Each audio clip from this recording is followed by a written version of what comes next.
বাবার প্রেমে গাও গান, জ্ঞান রত্ন নাও তুলে, দুঃখ সব যাও ভুলে, এসো করি মন্থন, ছিড়বে মায়ার বন্ধন। ওম শান্তি। প্রিয় রুহানি ভাই বোনেরা, আজ ২১ মার্চ ২০২৬-এর মধুর মুরলি মন্থনে আপনাদের অনেক অনেক স্বাগত। আজকের এই মন্থনটা আসলে অত্যন্ত সূক্ষ্ম আর গভীর। ওম শান্তি। আজ বাবা আমাদের অন্তরে তৃষ্ণা মিটিয়েছেন। একদম, মানে বাবার প্রত্যেকটা শব্দ যেন ঘুমন্ত আত্মাকে ভেতর থেকে জাগিয়ে তোলে। এটা তো শুধু একটা লাইন নয়, এটা বাবার চূড়ান্ত সত্য বচন। বাবা বলেছেন, মিষ্টি বাচ্চারা শ্রীমত অনুযায়ী কল্যাণকারী হতে হবে, সকলকে সুখের রাস্তা বলে দিতে হবে। এই যে কল্যাণকারী হওয়ার বিষয়টা, এটা আসলে অনেক বড় একটা দায়িত্ব। মানে শিব বাবা তো অসীম জগতের পিতা, পরম কল্যাণকারী। তার প্রতিটি সংকল্প সৃষ্টির কল্যাণের জন্য।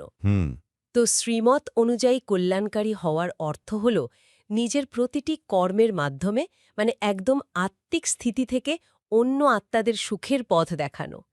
এই পথে একটু অবহেলা এলেই কিন্তু অবচেতনভাবে অকল্যাণকারী হয়ে ওঠার একটা বিশাল ঝুঁকি থেকে যায়। সূক্ষ্ম অহংকার। ঠিক কথা। ধরা যাক কোনো একটা সেবার স্থানে মতবিরোধ তৈরি হল। সেখানে শ্রীমত অনুযায়ী শান্ত থাকা আর অন্য আত্মাকে শুভ ভাবনা দেওয়াই হল কল্যাণকারীর লক্ষণ। কিন্তু সেখানে যদি ইগোর বশবর্তী হয়ে প্রতিক্রিয়া দেখানো হয়, তাহলে শুধু যে শান্তি নষ্ট হয় তা নয়, যারা দৃশ্যটা দেখছে তাদের কাছেও ভুল বার্তা যায়। নীরবে নিজের আচরণের মাধ্যমে সুখের রাস্তা দেখানোই হল প্রকৃত কল্যাণ। বাবা, আজ প্রশ্নটাও কত গভীর করেছেন। যে কোনো প্রকারের গাফিলতি হওয়ার মুখ্য কারণ কি? দেহ অভিমান। দেহ অভিমানের কারণেই বাচ্চাদের অনেক ভুল হয়ে যায়। তারা সার্ভিসও করতে পারে না। তার দ্বারা এমন কর্ম হয়ে যায় যার ফলে সকলেই ঘৃণাবোধ করে। বাবা বলেন, বাচ্চারা আত্ম অভিমানী হও, কোনো অকর্তব্য করো না, ক্ষীরখণ্ড হয়ে সার্ভিসের ভালো ভালো প্ল্যান বানাও, মুরলি শুনে ধারণ করো, এতে বেপরোয়া হয়েও না। ক্ষীরখণ্ড? আসলে এই দেহ অভিমান বা বডি কনসিয়াসনেসের সাথে গাফিলতির একটা সরাসরি আর মনস্তাত্ত্বিক সম্পর্ক আছে। মানে আত্মিক জীবনে দেহ অভিমান হল একদম একটা ভাইরাসের মতো। যখনই আত্মা ভুলে যায় যে সে একটি চৈতন্য বিন্দু, তখনই অসতর্কতা আসে। একদম নিজেকে এই রক্তমাংসের শরীর বা পদের অধিকারী মনে করতে শুরু করলেই ভেতরে এক অদ্ভুত গাফিলতি জন্ম নেয়। আর এই গাফিলতি সেবার ক্ষেত্রে ভয়াবহ রূপ ধারণ করে। দেহ অভিমান থেকে জন্ম নেয় আমি আর আমার ভাব। আর পরিণতি? ঘৃণা। হ্যাঁ, বাবা ঠিক এই শব্দটাই ব্যবহার করেছেন। সাধারণ মানুষ যখন দেখে যে আধ্যাত্মিক পথে চলা আত্মাদের মধ্যেই এত অহংকার বা নিজের মত প্রতিষ্ঠার লড়াই, তখন তো তাদের মন থেকে শ্রদ্ধাই উঠে যায়। এটা তো শিব বাবার নামের চরম অবমাননা। সবচেয়ে বড় অকর্তব্য। এর চেয়ে বড় অকর্তব্য আর হতেই পারে না। আর এর সমাধান হিসেবেই বাবা ক্ষীরখণ্ড হবার এই অসাধারণ পদ্ধতির কথা বলেছেন। মানে শুধু দুধ আর চিনি মেশানোর উদাহরণ দিলে হয়তো এর গভীরতা পুরোপুরি বোঝা যাবে না। একাকার হয়ে যাওয়া। ঠিক তাই। চিনি নিজের মিষ্টত্ব দুধের মধ্যে বিলিয়ে দেয়, আর দুধ সেটা গ্রহণ করে এক নতুন রূপ পায়। কিন্তু এই মিশ্রণে যদি এক ফোঁটা লেবুর রস মানে ইগো পড়ে যায়, তবে পুরো দুধটাই কেটে যায়। ব্রাহ্মণ জীবনে যখন কোনো বড় প্রদর্শনী বা সেবার পরিকল্পনা করা হয়, তখন নিজের মতকে শ্রেষ্ঠ প্রমাণের জেদ সরিয়ে রেখে অন্যের মতামতকে সম্মান দিয়ে মিলেমিশে কাজ করাই হল ক্ষীরখণ্ড অবস্থা। বাবা যখন ৬টি মুখ্য চিত্রের মাধ্যমে সার্ভিসের ব্যাপারে বলেন, তখন বোঝা যায় উনি আমাদের কত স্নেহ করেন। এই কৌশলটা কতটা বিজ্ঞানসম্মত আর মনস্তাত্ত্বিক তা একবার ভাবলে অবাক হতে হয়। মানে এই ৬টি মুখ্য চিত্র, ত্রিমূর্তি, গোলক, বৃক্ষ, সিঁড়ি, লক্ষ্মীনারায়ণ এবং কৃষ্ণ, এগুলো তো কোনো সাধারণ ছবি বা আর্টওয়ার্ক নয়। এক একটা আধ্যাত্মিক আয়না। একদম, যেখানে মানুষ তার নিজের অতীত, বর্তমান আর ভবিষ্যৎ দেখতে পায়। বাবা কেন এই চিত্রগুলোকে 6x9 সাইজের বড় শিটে বানিয়ে দিল্লি, মুম্বই বা কলকাতার মতো শহরের সেক্রেটারিয়েট বা মুখ্য স্থানে লাগানোর নির্দেশ দিয়েছেন, এর পেছনে এক বিশাল দর্শন লুকিয়ে আছে। বহু আত্মার কল্যাণ। হ্যাঁ, একটু ভেবে দেখলে বোঝা যায় এই সেক্রেটারিয়েটগুলো হল প্রশাসনিক আর মানসিক চাপের কেন্দ্রবিন্দু। প্রতিদিন বহু মানুষের সমাগম হয় সেখানে, যারা নানা রকম জাগতিক সমস্যা নিয়ে জর্জরিত। যখন এই বিশাল চিত্রগুলো তাদের চোখের সামনে পড়বে, ভেতরে তো একটা গভীর প্রশ্ন জাগবেই। নিশ্চিতভাবে জাগবে। সৃষ্টির সিঁড়ির চিত্রটা দেখলে একজন মানুষ হঠাৎ করেই বুঝতে পারে যে কেন আজকের পৃথিবীতে এত মানসিক চাপ বা দুঃখ। কারণ আমরা সবাই তো এখন কলিযুগের একদম শেষ ধাপে দাঁড়িয়ে আছি। এটি হলো একসাথে হাজার হাজার আত্মার মানসিক স্তরকে পরিবর্তন করার এক অসীম গুপ্ত পদ্ধতি। বাইরের জগতে তো এই ছবিগুলো কাজ করবে, কিন্তু ভেতরে যে নিরন্তর এক যুদ্ধ চলছে। এই আত্মিক যুদ্ধের ধারণাটি অত্যন্ত যুগান্তকারী। মানুষ গীতা পড়ে ভাবে কুরুক্ষেত্রে এক বিশাল শারীরিক যুদ্ধ হয়েছিল, কিন্তু শিব বাবা এসে সেই ভ্রান্তি দূর করে বুঝিয়ে দেন যে এই যুদ্ধ কোনো বাইরের লোহা বা কাঠের অস্ত্রশস্ত্রের যুদ্ধ নয়। মায়ার সাথে যুদ্ধ। হ্যাঁ, নিজের ভেতরের পুরনো সংস্কারের সাথে নিরন্তর এক গুপ্ত আত্মিক যুদ্ধ। বাইরের জগতে মানুষ একে অন্যের সাথে লড়াই করে, কিন্তু এই আধ্যাত্মিক যাত্রায় লড়াইটা নিজের ভেতরের রাগ, লোভ, মোহ আর অহংকারের সাথে। আর এখানে বাবার দেওয়া সবচেয়ে বড় ঢাল হল মনমনাভব। নিরন্তর আত্মিক যাত্রায় থাকা। ঠিক, মন ও বুদ্ধিকে সম্পূর্ণভাবে পরম পিতার সাথে যুক্ত রাখা। যদি এই মনস্তাত্ত্বিক যুদ্ধে সামান্য গাফিলতি হয়, তবে কল্পান্তরের জন্য পদভ্রষ্ট হয়ে যাওয়ার এক চরম ঝুঁকি থাকে। আর এই প্রসঙ্গে একটা অত্যন্ত সূক্ষ্ম বিষয়ের প্রতি দৃষ্টি দেওয়া প্রয়োজন। অনেকেই জ্ঞান শুনতে শুনতে বলে ফেলেন, আমি কিছু বুঝি না। আমি কিছু বুঝি না, এটাও তো এক প্রকার সূক্ষ্ম দেহ অভিমান। একদম তাই। আপাত দৃষ্টিতে এটাকে বিনয় মনে হলেও এটা আসলে বডি কনসিয়াসনেস। কারণ বোঝা বা উপলব্ধি করার কাজটি তো শরীরের নয়, মস্তিষ্ক তো কেবল একটা হার্ডওয়্যার। উপলব্ধি করার কাজটি করে আত্মা। আত্মা হিসেবে তো সবারই ক্ষমতা আছে। হ্যাঁ, ভগবান স্বয়ং আত্মাদের সরাসরি জ্ঞান দিচ্ছেন। সেই পরম সত্যকে গ্রহণ করার ক্ষমতা প্রতিটি আত্মার ভেতরেই সুপ্ত রয়েছে। যখন কেউ বলে আমি কিছু বুঝি না, তখন সে নিজেকে এই জন্মের সীমিত শিক্ষার স্তর বা শারীরিক মস্তিষ্কের ক্ষমতার সাথে যুক্ত করে ফেলে। সে যে এক অনন্ত শক্তিশালী আত্মা, সেটা ভুলে যায়। মাতেশ্বরীজির মহাবাক্যতেও তো এই ধরনেরই কোনো গভীর ভ্রান্তির কথা তুলে ধরা হয়েছে, যেমন আত্মাকে পরমাত্মার অংশ মনে করা। মাতেশ্বরীজির সেই মহাবাক্যগুলো পরম সত্যের এক একটি হীরকখণ্ড। এই অংশ বা অংশী তত্ত্বটি সমাজে এতটাই গভীরভাবে গেঁথে আছে যে মানুষ আত্মাকে পরমাত্মার একটি টুকরো বলে মনে করে। সমুদ্র আর বিন্দুর ভুল তুলনা থেকেই এটা এসেছে।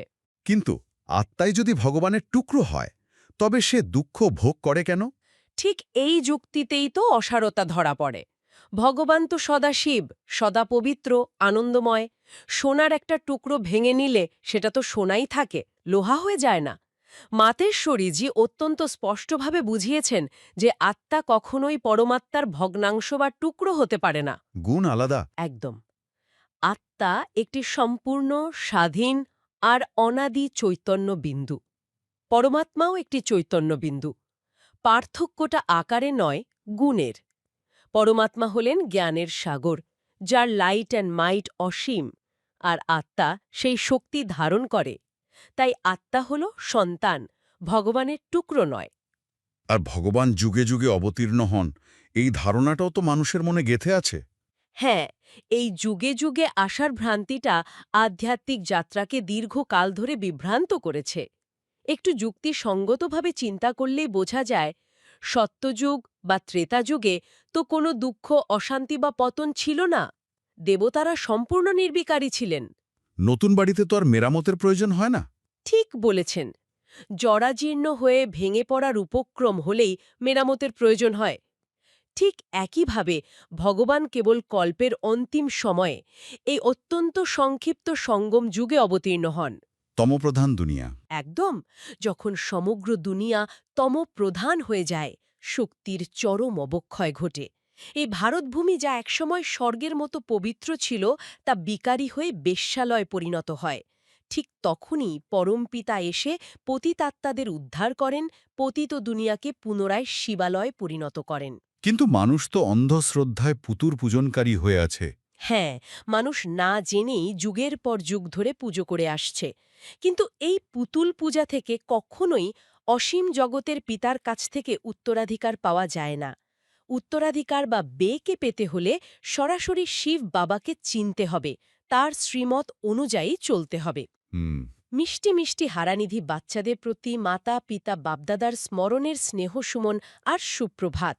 আত্মাদের পিতা তার আত্মারূপী বাচ্চাদেরকে জানাচ্ছেন নমস্কার। বাবার এই ভালোবাসা পেয়ে মন ভরে গেল। আজকের এই গভীর মন্থনের শেষে একটা বিশেষ চিন্তাধারার দিকে দৃষ্টি আকর্ষণ করে আমাদের নিজেদের ভেতরে তাকানো খুব প্রয়োজন। সৃষ্টির সিঁড়িতে নিচে নামতে নামতে অর্ধেক কল্প ধরে কামচিতায় বসে আত্মারা তাদের আদি পবিত্রতা হারিয়ে সম্পূর্ণ কালো বা শ্যাম হয়ে গেছে। এই কলিযুগে সকলের ভেতরের রূপটাই যেন তমপ্রধান। কিন্তু আজ এই সঙ্গম যুগে শিব বাবার এই গুপ্ত জ্ঞানের আলোয় আত্মারা পুনরায় সেই শ্যাম থেকে সুন্দর হওয়ার যাত্রায় পা বাড়িয়েছে। এই রূপান্তর কোনো জাদুর ছড়িতে হয় না, এটি হয় নিরন্তর আত্মস্মৃতি আর পরমপিতার সাথে প্রীত বুদ্ধির মাধ্যমে। হুম। এখন গভীরভাবে চিন্তা করার সময় এসেছে এই পবিত্র আত্মিক যাত্রায়, যেখানে ভগবান স্বয়ং এসে হাত ধরে শ্যাম থেকে সুন্দর বানাচ্ছেন, সেখানে আমরা নিজেদের ভেতরে সেই সূক্ষ্ম অহংকার আর দেহ অভিমানকে কতটা ছাড়তে পেরেছি। ক্ষীরখণ্ড হয়ে নীরবে এই বিশ্বের কল্যাণে নিজেদের কতটা যুক্ত করতে পেরেছি, নাকি এখনও সেই আমি কিছু বুঝি না নামক সূক্ষ্ম গাফিলতির চাদর গায়ে জড়িয়ে বসে আছে। এই প্রশ্নটি আজ অন্তরের গভীরে অনুরণিত হওয়া প্রয়োজন। আত্মিক রূপান্তরের এই আয়নায় আজ নিজেকে একবার দেখা খুব জরুরি। আজকের বাবার শ্রীমত থেকে ধারণার জন্য মুখ্য সার যদি আমরা খুব মনোযোগ দিয়ে দেখি, সেখানে বাবা দুটো অত্যন্ত শক্তিশালী পয়েন্ট দিয়েছেন। আচ্ছা, প্রথম পয়েন্টটা কি? 1 নম্বর হল, এক, দেহি অভিমানী হয়ে সার্ভিসের বিভিন্ন রকমের যুক্তি বের করতে হবে। পরস্পর মিলেমিশে সার্ভিস করতে হবে। যেমন বাবা কল্যাণকারী, তেমনই কল্যাণকারী হতে হবে। বুঝতে পেরেছি। আর 2 নম্বর? আর 2 নম্বর হল, 2, প্রীত বুদ্ধি হয়ে আর সকল সঙ্গ পরিত্যাগ করে একের সঙ্গে যোগসূত্র স্থাপন করতে হবে। এমন কোনো অনুচিত কার্য করা উচিত নয় যার ফলস্বরূপ কল্পকল্পান্তরের জন্য ক্ষতি হয়ে যায়। একটু দাঁড়ান। এই প্রথম পয়েন্টটা শুনতে খুব মিষ্টি লাগলেও বাস্তবে এর প্রয়োগ তো ভীষণ কঠিন। একদম ভীষণ কঠিন। দেহি অভিমানী হয়ে মিলেমিশে সার্ভিস করা, কর্মক্ষেত্রে বা এমনকি পরিবারেও যেখানে পদে পদে মানুষের ইগোর সংঘাত হয়, সেখানে মিলেমিশে কাজ করাটা তো প্রায় অসম্ভব হয়ে দাঁড়ায়। হ্যাঁ, কারণ আমাদের নিজস্ব একটা অহংকার কাজ করে। তাই তো, যখন কেউ আমাদের আইডিয়াকে বাতিল করে দেয় বা অকারণে সমালোচনা করে, তখন সাধারণ মনস্তত্ত্ব অনুযায়ী আমরা আত্মরক্ষার চেষ্টা করি। ডিফেন্সিভ হয়ে যাই আমরা। সেখানে অহংকার ত্যাগ করে দেহি অভিমানী হওয়ার এই যে সুইচটা, এটা ঠিক কিভাবে কাজ করে? মানে সেই মুহূর্তে মনের ভেতরে ঠিক কি প্রসেস চলা উচিত? এই জায়গাটাই হলো আধ্যাত্মিকতার সবথেকে বড় পরীক্ষাগার। যখন কেউ সমালোচনা করে বা কৃতিত্ব কেড়ে নেয়, তখন আঘাতটা কাকে লাগে? আমাদের ইগোকে বা বাইরের পরিচয়কে। ঠিক বলেছেন, আঘাতটা লাগে আমাদের বাইরের পরিচয়কে। মানে আমার পদ, আমার অভিজ্ঞতা, আমার সম্মান, এটাই হলো দেহ অভিমান। আচ্ছা। কিন্তু যখন আমরা দেহি অভিমানী স্থিতির চর্চা করি, তখন আমরা সেই মুহূর্তেই একটা সূক্ষ্ম বিভাজন তৈরি করি, আমার রোল বা ভূমিকা আর আমার আসল সত্তা বা আত্মার মধ্যে। মানে আমি নিজেকে পরিস্থিতি থেকে আলাদা করে নিচ্ছি। একদম। আমি যখন নিজেকে শুধু একটা আত্মা হিসেবে দেখি, তখন সামনের মানুষটিকে আর প্রতিযোগী বা শত্রু মনে হয় না। মনে হয় সেও একটা আত্মা, যে হয়তো নিজের নিরাপত্তাহীনতা বা ইনসিকিউরিটি থেকে এই আচরণটা করছে। বাহ, এই দৃষ্টিভঙ্গিটা খুব চমৎকার। এই দৃষ্টিভঙ্গিটা যখন আসে, তখন আর ভেতর থেকে রাগ জন্মায় না, বরং একটা কল্যাণকারী ভাবনা আসে। বাবা যেমন সব আত্মার প্রতি কল্যাণকারী, ঠিক তেমনি আমরাও তখন পরিস্থিতিকে একটা বৃহত্তর ক্যানভাসে দেখতে পাই। আর তখনই অহংকার ছাড়া মিলেমিশে কাজ করার আসল ভিতটা তৈরি হয়। ঠিক তাই। এই বিশ্লেষণটা দারুণ, কিন্তু এরপরই তো বাবার শ্রীমতের দ্বিতীয় পয়েন্টটা চলে আসে, যেটা আরও গভীরে আঘাত করে। আপনি প্রীতবুদ্ধি হওয়ার কথা বলছেন।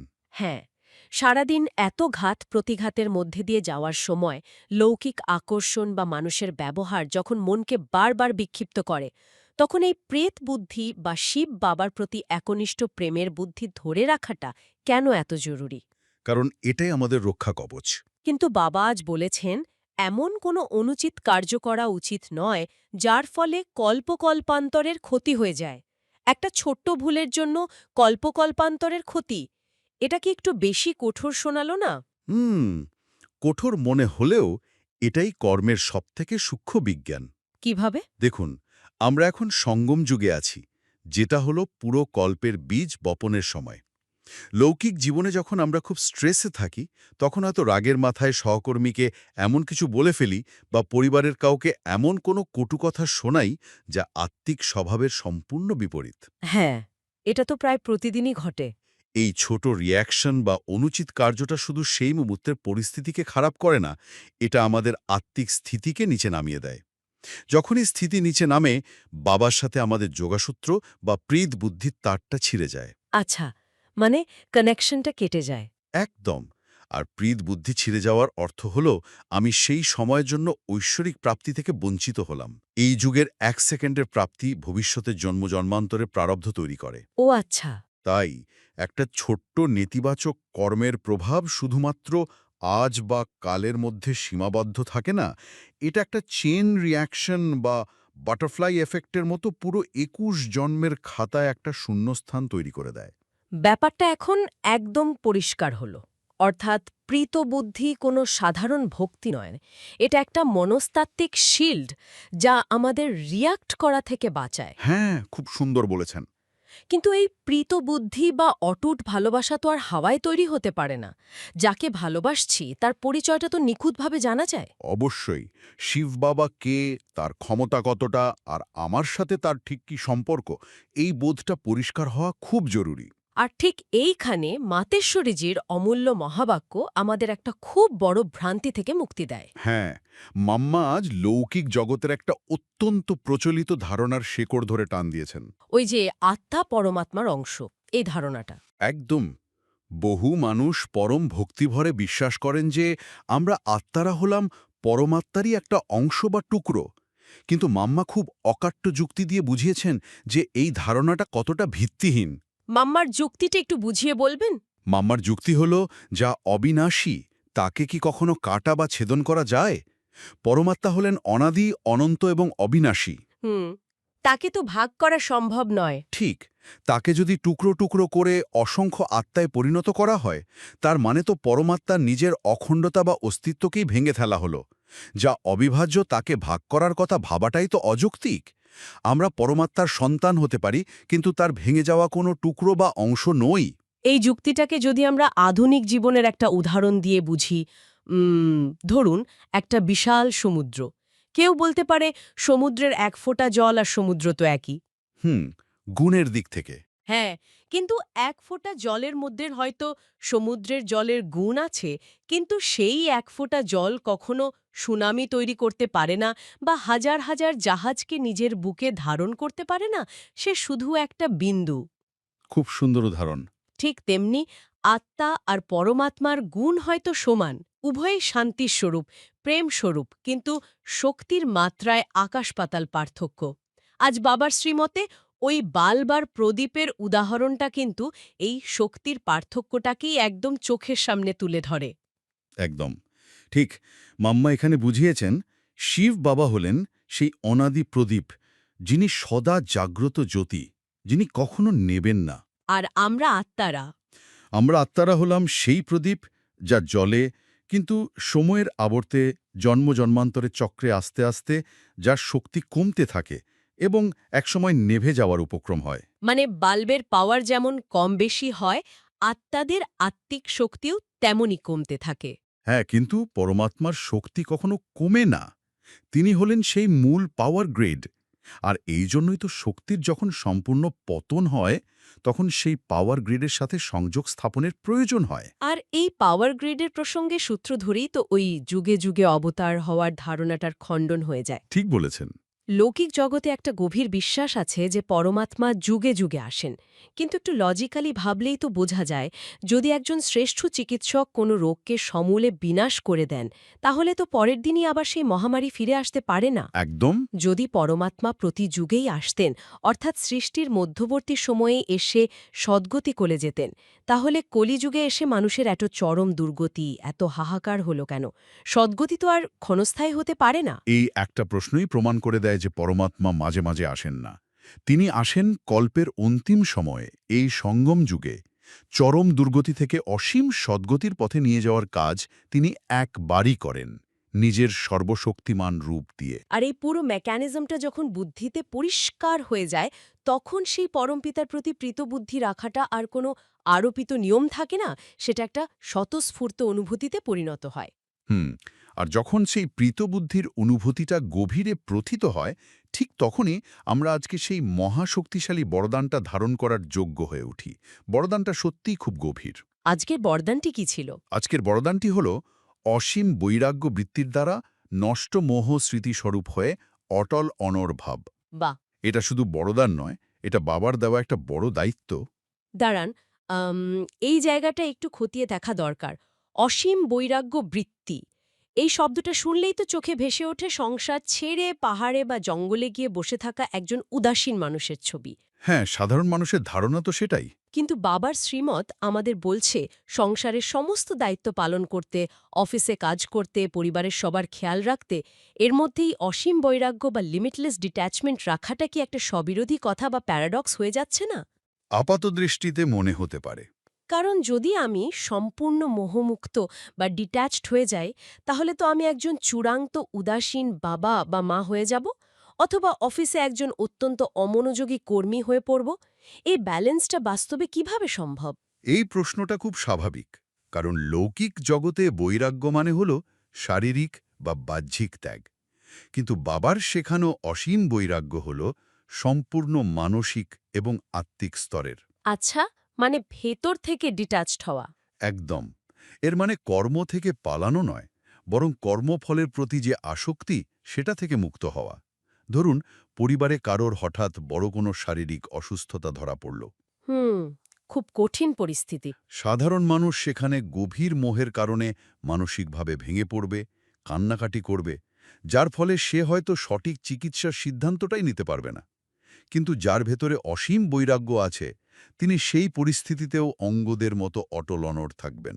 কারণ তিনি জানেন যে এই শরীর বিনাশশীল। ঠিক, তিনি জানেন এই শরীর বিনাশশীল, কিন্তু আত্মা অবিনাশী।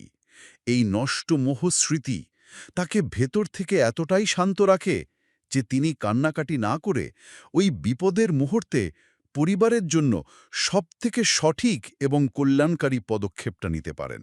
এটাই হলো অসীম বৈরাগ্য আর ভালোবাসার পারফেক্ট ব্যালেন্স।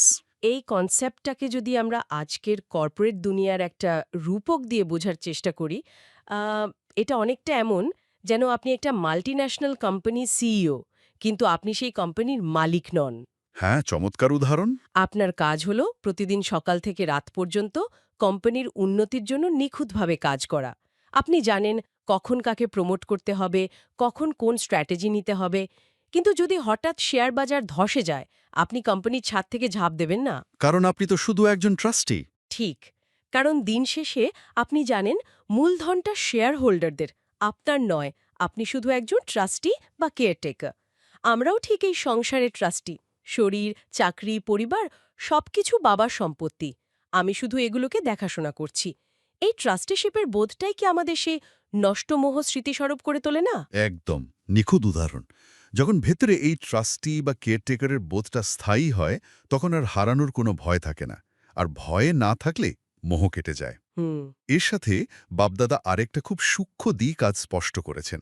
অনেক সময় মানুষ বৈরাগ্য ধারণ করতে গিয়ে খুব রুক্ষ বা গম্ভীর হয়ে যায়, হাসতে ভুলে যায়। হ্যাঁ, মুখটা একদম গোমড়া করে রাখে। কিন্তু বাবা শ্রীমৎ বলছে, ভেতরে আমি সম্পূর্ণ মোহমুক্ত এবং অঙ্গদের মতো অটল। কিন্তু বাইরের আচরণে থাকবে রমণীয়তা, মিষ্টতা এবং আনন্দ। ভেতরে অসীম বৈরাগ্য আর বাইরে অসীম মাধুর্য। এই ভারসাম্যটাই হলো প্রকৃত যোগীর লক্ষণ। এবং অব্যক্ত ইশারাতে খুব জোরালোভাবে উঠে এসেছে। রাজঋষির যে কনসেপ্টটা বাবা দিয়েছেন, সেটাই আধুনিক জীবনের জন্য একটা মাস্টার স্ট্রোক।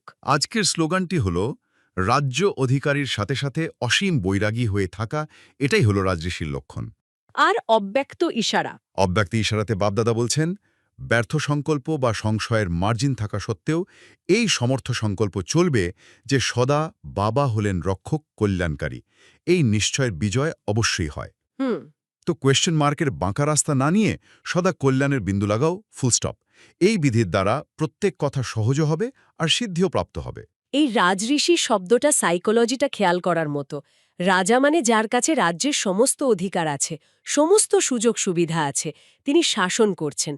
আর ঋষি মানে যার কোনো বৈভবের প্রতি কোনো আসক্তি বা মোহ নেই। একদম। দৈনন্দিন জীবনে এর অর্থ হল আমরা আধুনিক জীবনের সব সুযোগ সুবিধা ব্যবহার করব, কিন্তু সেগুলোর ওপর নির্ভরশীল হব না। কিন্তু এই রাজঋষি হওয়ার পথের সবথেকে বড় কাঁটা হল আমাদের মনের ভেতরের ওই কোয়েশ্চেন মার্ক বা প্রশ্নচিহ্নগুলো। মানে ওই সংশয়গুলো। হ্যাঁ, ধরুন রাত 11টা বাজে, হঠাৎ বসের একটা ইমেল এলো, আগামীকাল সকালে জরুরি মিটিং আছে, তোমার প্রজেক্ট নিয়ে কিছু কথা আছে। ব্যাস, মনের ভেতর শুরু হয়ে গেল প্রশ্নের পর প্রশ্ন। কেন ডাকলো? আমি কি চাকরি হারাতে চলেছি? একদম। আমার সাথেই কেন এমন হয়? এই যে সংশয়ের বাঁকা রাস্তা, এখান থেকে মনকে বের করে এনে কল্যাণের বিন্দু বা পয়েন্ট অফ বেনিফিট কিভাবে লাগানো যায়। রাত 11টার ওই ইমেল দেখে ঘাবড়ে যাওয়াটা সাধারণ মানুষের স্বভাব। কিন্তু একজন রাজঋষি আত্মা জানেন যে ওই কোয়েশ্চেন মার্কগুলো হল মানসিক শক্তি শুষে নেবার ব্ল্যাক হোল। যখনই মন প্রশ্ন করতে শুরু করে, তখন বুঝতে হবে আমরা বাবার সুরক্ষা কবচ থেকে বাইরে বেরিয়ে আসছি। তাহলে তখন কি করণীয়? সেখানে কল্যাণের বিন্দু লাগানো মানে কোনো দুর্বল সমর্পণ নয়। এটা হলো একটা অত্যন্ত অ্যাক্টিভ এবং অ্যাগ্রেসিভ মেন্টাল স্টপ সাইন। মনকে একটা জোরালো নির্দেশ দেওয়া, সদা বাবা হলেন রক্ষক, কল্যাণকারী। মানে একটা ফুল স্টপ দিয়ে দেওয়া। একদম। আগামীকাল যাই ঘটুক না কেন, তার মধ্যে নিশ্চিত রূপে আমার জন্য কোনো না কোনো কল্যাণ লুকিয়ে আছে। পরিস্থিতি যতই নেতিবাচক মনে হোক, এই সমর্থ সংকল্পকা বিশ্বাসটাই হলো ফুলস্টপ। যখন আমরা এই বিন্দুটা লাগাতে পারি, তখন মনের সমস্ত কোলাহল থেমে যায়। আমরা অটল হয়ে যাই, আর সিদ্ধি আমাদের দিকে এমনিতেই ধরা দেয়। তো আজ বাবা আমাদের দেহ অভিমান ত্যাগ করে ক্ষীরখণ্ড হওয়া স্মৃতি দেওয়ালেন, মাম্মা আমাদের পরমাত্মার শক্তির কথা শোনালেন এবং শেষে অসীম বৈরাগ্য বৃত্তির দ্বারা অটল অনড় হওয়ার বরদান দিয়ে বিদায় নিলেন। আসুন এবার আমরা সেই অটল অনড় স্থিতির গভীর অনুভব করি। নিজের মনকে চারপাশের সমস্ত কোলাহল আর ব্যস্ততা থেকে সম্পূর্ণ গুটিয়ে নিন। আজমান এক উজ্জ্বল অবিনাশী নক্ষত্র। আমি একজন ট্রাস্টি। এই পুরনো জগতের কোনো বৈভব, পদ বা সম্পর্কের প্রতি আমার বিন্দুমাত্র কোনো আসক্তি নেই। আমি সম্পূর্ণ নষ্টমোহ। আমার অন্তরের গভীর প্রীতবুদ্ধি শুধুমাত্র আমার পরমপিতা সর্বশক্তিমান শিব বাবার দিকে নিবদ্ধ। সেই অনাদি অনন্ত প্রদীপ থেকে অসীম শান্তি আর শক্তির শুভ্র কিরণ সরাসরি আমার ওপর বর্ষিত হচ্ছে। এই ঐশ্বরিক শক্তি আমার ভেতরের সমস্ত সংশয় মুছে দিচ্ছে, আমাকে অঙ্গদের মতো অটল এবং অনড় করে তুলছে। বাইরের কোনো দৃশ্য, কোনো প্রতিকূল পরিস্থিতি, কারোর কোনো সমালোচনা আমাকে আর টলাতে পারবে না। আমি এক রাজঋষি আত্মা, সদা নির্ভয়, সদা নিশ্চিন্ত। আমি জানি বাবা আমার রক্ষক। আমার জীবনে ঘটা প্রতিটা ঘটনাতেই এক বিশাল কল্যাণ লুকিয়ে আছে। এই অসীম শান্তি, বৈরাগ্য আর শক্তির অনুভূতির মধ্যেই চিরকাল স্থিত হয়ে থাকে। আসুন বাবার সামনে প্রতিজ্ঞা করি, আমি সদা অসীম বৈরাগ্যবৃত্তিতে থেকে অঙ্গদের মতো অটল অনড় থাকব। কমেন্টে লিখুন অটল অনড় আত্মা। ওম শান্তি। ওম শান্তি।